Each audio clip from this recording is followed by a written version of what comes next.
أعوذ بالله من الشيطان الرجيم بسم الله الرحمن الرحيم. Baik, kita ringkas yang poin yang keempat. Tuntunan ketika hendak keluar melaksanakan sholat id. Ya, ini diantara tips yang selanjutnya. Ketika hendak melaksanakan sholat id, ya keluar dari rumah. Ini ada adab-adabnya, ada sunnah-sunnahnya, begitu ya. Yang pertama, dianjurkan untuk mandi sebelum berangkat sholat id. Ini bapak-bapak dan ibu-ibu, ya meskipun malam nggak habis ngapa-ngapain ya Ustaz Deden, suami istri tetap diwajibkan, dianjurkan ya mandi gitu kan, dianjurkan mandi. Mandinya bagaimana? Ya seperti mandi salat Jumat gitu ya, atau mandi besar. Ada riwayat bahwa Ibnu Umar itu beliau senantiasa mandi sebelum melaksanakan sholat id. Dan Ibnu Umar termasuk sahabat yang sangat perhatian terhadap sunnah-sunnah Nabi SAW. Ya, beliau terkenal sahabat yang selalu mengikuti sunnah Rasulullah SAW. Yang kedua, dianjurkan berhias diri dan memakai pakaian yang terbaik. Jadi kalau mau sholat id, pakai pakaian yang terbaik, berhias. Ya, tapi bukan yang dimaksud bukan perempuan berhias pakai perhiasan, kalung, gelang, kemudian anting ditampakkan, bukan. Ya, jangan salah salah paham, salah tafsir. Yang dimaksud bagi laki-laki berhias, ya, dengan perhiasan sebagaimana kita mau sholat, ya dengan pakaian yang terbaik. Kemudian yang ketiga, makan sebelum keluar menuju sholat id, terkhusus untuk sholat idul fitri. Ya, bedanya kalau sholat idul fitri ini dianjurkan untuk makan terlebih dahulu, tapi untuk sholat idul adha, ya ini dianjurkan tidak makan terlebih dahulu ketika berangkat sholat. Ya, kalau kita saat jajan dua-duanya makan. Ya, walaupun tidak mengapa gitu ya. Ya, sunnahnya. Nah, ini ada satu hikmah. Kenapa sebelum datang ke sholat id kita diperintahkan makan terlebih dahulu? Ya, hikmahnya supaya tidak dikira hari itu masih puasa. Dan memang tidak boleh berpuasa di hari raya, begitu ya, Idul Fitri ataupun Idul Adha. Jadi hikmahnya supaya kita tahu bahwa memang ini udah nggak puasa gitu ya, sudah waktunya berbuka.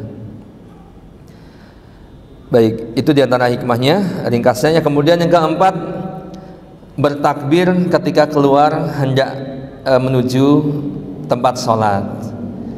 Nah ini ya, jadi takbir ya dalam hari raya Idul Fitri ini dilaksanakan di antara tempat ataupun waktunya adalah ketika hendak menuju tempat sholat. Yang ini perlu dihidupkan kembali ya sebenarnya. Mungkin kalau di kita ya jarang ya terlihat gema takbir berangkat sholat id. Yang ada saling diem gitu atau ngobrol sama temannya, nggak ada takbir-takbir. Padahal sunnahnya adalah bertakbir dengan suara yang jahar, suara yang dikeraskan, dikeluarkan suaranya. Ya, sehingga di jalanan itu terlihat syiar Islamnya gitu ya. Kalau di kita ya mungkin antara di tempat sana sama sini juga sama ya. Di kampung begitu pun begitu. Jarang yang bertakbir kecuali orang yang di tempat sholat, di panitianya takbir. Padahal orang yang berjalan menuju tempat sholat pun ya diperintahkan, dianjurkan, disunahkan untuk bertakbir. Ya, dianjurkan untuk bertakbir. Kemudian lafaz takbirnya seperti apa? Dan kita semua tentunya sudah tahu ya. Di antaranya adalah Allahu Akbar, Allahu Akbar, la ilaha illallah, wallahu akbar, Allahu akbar, walillahil hamd.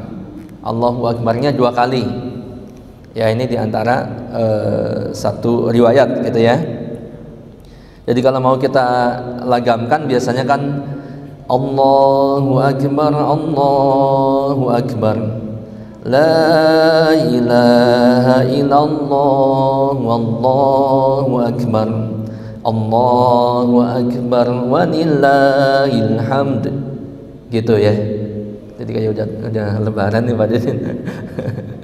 Ingat sah. Itu 2 kali atau 3 kali. Ya, kalau 3 kali gimana? Allahu akbar, Allahu akbar, Allahu akbar. Dan seterusnya kan gitu ya. Jadi boleh 2 kali, boleh 3 kali. Gitu. Nanti kita nggak usah heran kalau ada yang takbir, kok takbirnya cuma 2 kali ya di sana gitu. Ya memang 2 kali aja riwayatnya, dan Ibnu Taimiyah mengatakan tidak mengapa takbirnya 3 kali. Nah, nanti ada pertanyaan bagaimana dengan takbiran yang macam-macam gitu ya.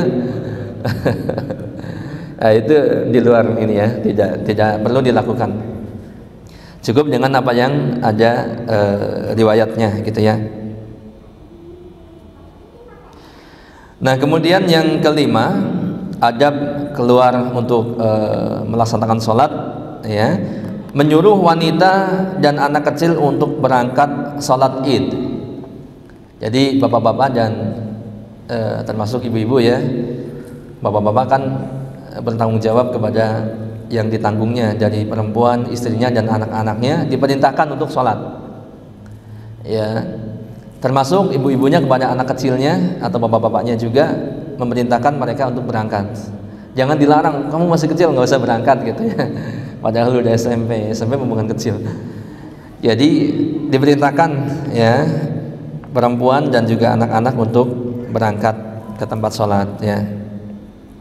Ada satu riwayat, ini kan sahabat kecil ya, Ibnu Abbas radhiyallahu anhuma, ketika masih kecil beliau pernah ikut sholat bersama Rasulullah SAW. Nah ini ya. Nah kemudian yang keenam yang tidak boleh kita lupa atau yang kita harus berusaha menjaganya adalah berangkat dan pulang dengan jalan yang berbeda. Ini kita berusaha ya. Jadi jangan berangkat sama jalan itu, pulang jalan itu juga. Kecuali memang jalannya cuma itu. Ya jangan terus. Tapi biasanya di kita ada ya, ada jalan sini, ada jalan sana gitu kan. Ya supaya terlihat syiarnya. Berangkatnya lewat situ, orang melihat, nanti pulangnya lewat sana, muter gitu ya. Nah ini ya. Dari Ibnu Umar, beliau mengatakan karena Rasulullah sallallahu alaihi wasallam yakhruju ilal id. Sebentar, bukan ini. Karena Nabi sallallahu alaihi wasallam idza kana yaumu idin khalafa at-tariq. Nabi sallallahu alaihi wasallam ketika salat Id beliau lewat jalan yang berbeda ketika berangkat dan pulang. Jadi ini salah satu sunnah.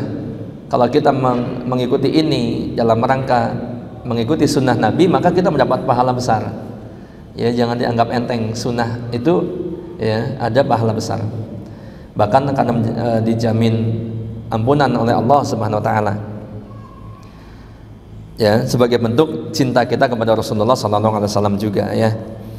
Kemudian selain itu yang ketujuh ya, dianjurkan berjalan kaki sampai ke tempat sholat dan tidak menaiki kendaraan kecuali ada hajat. Jadi kalau yang jaraknya nggak jauh-jauh amat ya, kayak Pak Dede dari sana ke lapangan sini misalkan ya, lu jangan naik motor. Jangan naik motor, jangan naik mobil, mentang-mentang dari kota bawa mobil ya, kemudian ke tempat sholat padahal dekat 100 meter bawa mobil. Biar semua orang tahu ya, kalau saya di kota sukses punya mobil. Enggak perlu begitu ya. Jadi sunnahnya adalah jalan kaki, kecuali kalau yang jauh jangan maksain. Ya misalkan Ustadz Deden mau sholat dari sana ke sini, dari Cilengsi ke sini, ya jangan jalan kaki. Jalan kaki yang nggak dapat apa-apa, udah selesai di sini. Ya maksudnya kalau nggak ada nggak ada keperluan ya jalan kaki. Kalau ada keperluan tidak mengapa pakai kendaraan. Misalkan habis sholat mau langsung mampir kemana gitu jauh, ya nggak apa-apa pakai kendaraan. Nah, di sini ada satu riwayat karena Rasulullah sallallahu alaihi wasallam yakhruju ilal id masyian wa yarji'u masyian. Rasulullah sallallahu alaihi wasallam berangkat salat Id dengan berjalan kaki dan pulang juga dengan berjalan kaki. Gitu ya. Bukan berarti nggak punya kendaraan.